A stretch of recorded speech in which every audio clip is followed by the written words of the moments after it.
আইপিএলের মঞ্চে একের পর এক জাদু দেখিয়ে বদলে গিয়েছেন মুস্তাফিজুর রহমান। তবে কখনো কি ভেবে দেখেছেন ফিজের এমন পরিবর্তনের পেছনে মূল অবদানটা কার?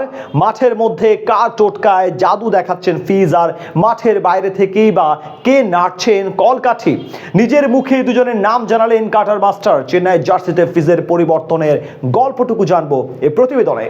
আইপিএলে খেলার স্বপ্ন দেখে না এমন ক্রিকেটারের খোঁজ এখন পাওয়া যাবে কিনা তা নিয়ে রয়েছে যথেষ্ট সন্দেহ।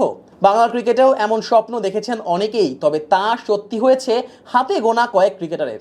আর তাদের মধ্যে সাকিব আর মোস্তাফিজই ছাপ রাখতে পেরেছেন ফ্র্যাঞ্চাইজি ক্রিকেটের সবচেয়ে বড় এই আসরে। 2016 সালে আইপিএলে অভিষেক হয় মোস্তাফিজের। অভিষেক আসরেই বাজিমাত করেছেন ফিজ, জিতে নিয়েছেন প্রথম শিরোপা। সানরাইজার্স হায়দ্রাবাদের হয়ে সেবার আসরের উদীয়মান ক্রিকেটারের খেতাবটাও পেয়েছেন ফিজ। বিদেশি ক্রিকেটার হিসেবে এই খেতাবটা নিজের করে নিয়েছিলেন কাটার মাস্টার। এরপর একে একে রাজস্থান রয়্যালস, মুম্বাই ইন্ডিয়ান্স আর দিল্লি ক্যাপিটালসের জার্সিও গায়ে জড়িয়েছেন মোস্তাফিজ।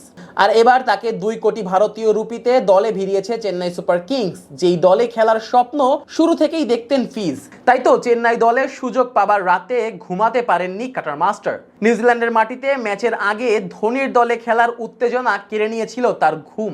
চেন্নাই জার্সিতে এবার বদলে গিয়েছেন ফিজ। 7 ম্যাচে তার ঝুলিতে আছে 12 উইকেট। প্রতি ম্যাচেই একটি করে হলেও উইকেট পেয়েছেন কাটার মাস্টার।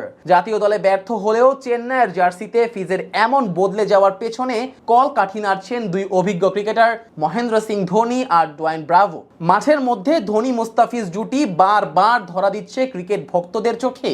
ধোনির পরিকল্পনা সফলভাবে বাস্তবায়ন করে বাহবাও পাচ্ছেন কাটার মাস্টার। তবে মাঠের মধ্যে এই দুজনের রসায়ন বেশ চোখে বাঁধলেও মাঠের বাইরে খুব একটা কথা হয় না তাদের। চেন্নাই সুপার কিংসের আপলোড করা এক ভিডিওতে এই কথাটা নিজেই জানিয়েছেন মোস্তাফিজ। তিনি বলেন, মাহি ভাইয়ের সাথে বোলিং নিয়েই বেশি কথা হয়, আমার তো বাইরে কম কথা হয়, মাঠেই টুকটাক কথা হয়, কোনটা কিভাবে করলে ভালো হয় এগুলো মাহি ভাই নিজে এসে আমাকে বলে। এদিকে ডেথ ওভারে বোলিং করার ক্ষেত্রে ফিল্ড সেটআপে কিছুটা হলেও পরিবর্তন দেখা যাচ্ছে ফিজের বোলিংয়ে। মাঠের বাইরে থেকে এই কাজটা সহজ করে দেন দলের বোলিং কোচ ডোয়াইন ব্রাভো। তার টোটকায় এখন ফিজ হয়ে উঠেছেন আরো ভয়ঙ্কর। তবে নতুন দলে যোগ দেওয়া ফিজ দলের সাথে মানিয়ে নিতে পারেন কিনা তা নিয়ে ছিল বেশ সংশয়। তবে এতে আর খুব একটা সমস্যায় পড়তে হয়নি ফিজকে। জাতীয় দলের মতো এখানেও সবাই তার সাথে করেন বন্ধুত্বপূর্ণ আচরণ। তিনি বলেন, জাতীয় দলে সবাই যেমন ফ্রেন্ডলি, এখানেও আসার পর থেকে আমার একটুও অস্বস্তি বোধ হয়নি। এটা একটা বড় ব্যাপার।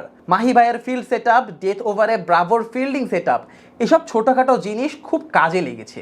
আইপিএল এর মঞ্চে এবারই প্রথম চেন্নাইয়ের জার্সিতে খেলতে নামা মোস্তাফিজ তার পারফরমেন্সে আশা জাগাচ্ছেন হয়তো পরের মেগা নিলামে বেশিরভাগ দলের ট্রাম্প কার্ড বনে যেতে পারেন তিনি। আর এই লিগেই যে নিয়মিত মাঠ মাতাতে চান কাটার মাস্টার।